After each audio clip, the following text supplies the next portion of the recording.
4 de junio de 1830 tiene lugar el asesinato del mariscal Sucre,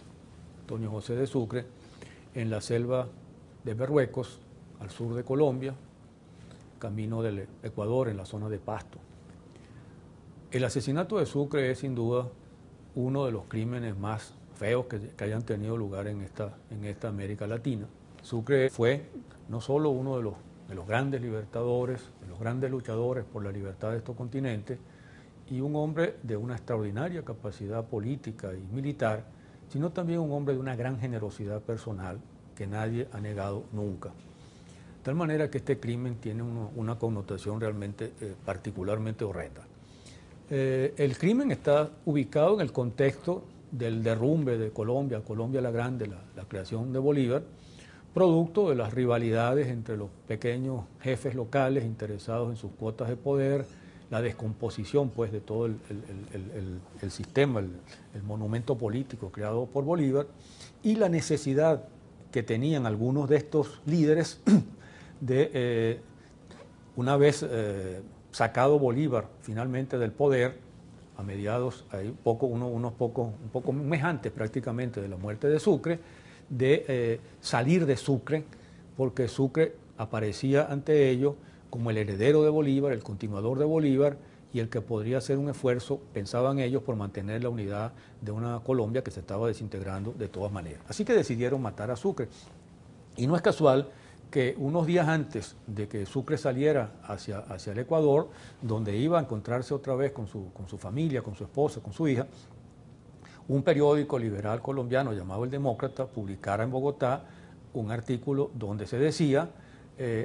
a ver si Obando, que era el jefe de gobierno en el sur, allá en Pasto, que había sido realista hasta poco antes, que era enemigo de Bolívar y de Sucre, a ver si Obando hace con Sucre lo que no pudimos hacer con Bolívar.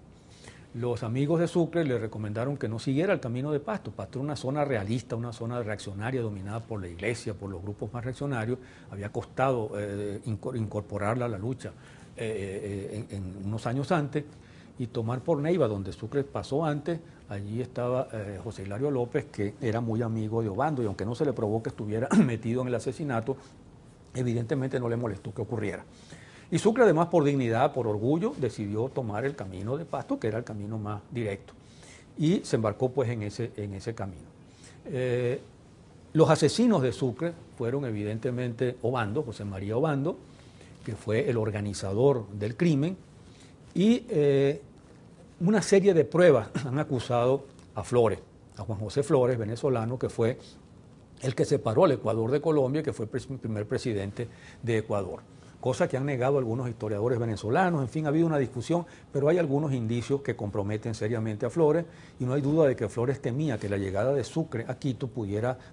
ser una rivalidad muy seria contra sus ambiciones de poder. En todo caso, el gran organizador fue Obando, José María Obando, y Obando utilizó a personajes como Apolinar Morillo, que fue el operador prácticamente del crimen, un soldado venezolano que era amigo suyo, que había sido recomendado por él varias veces, y organizó el atentado con dos personajes sórdidos, uno llamado José Erazo y otro llamado Juan Gregorio Sarría. Estos personajes, mandados por Obando, coordinados por Obando a través de Apolinar Morillo, se vieron en un sitio llamado Salto de Mayo, en el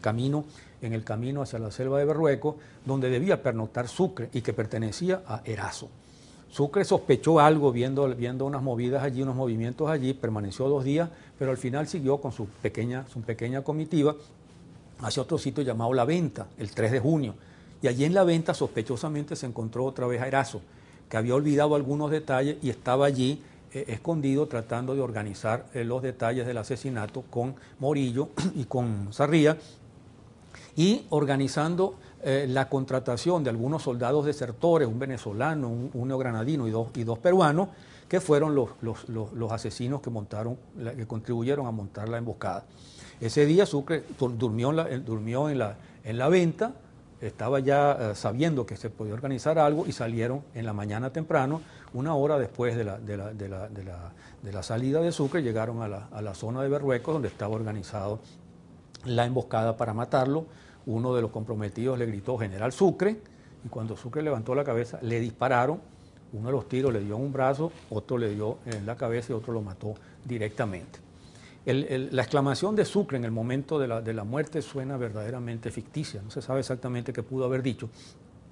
pero aquello de que dijo hay balazo verdaderamente suena falso. El hecho es que Sucre fue asesinado de una manera horrenda, que los otros miembros de la comitiva huyeron, que el cadáver se quedó allí prácticamente hasta el día siguiente, cuando uno de los miembros de la comitiva trajo refuerzos para poder enterrarlo y lo enterraron allí, y luego fue, por petición de su viuda, trasladado a la catedral de Quito. Así murió pues el 4 de junio de 1830, asesinado de esta manera tan fea y tan vil, uno de los héroes más valientes, más heroicos y más generosos de todo el proceso de independencia hispanoamericano.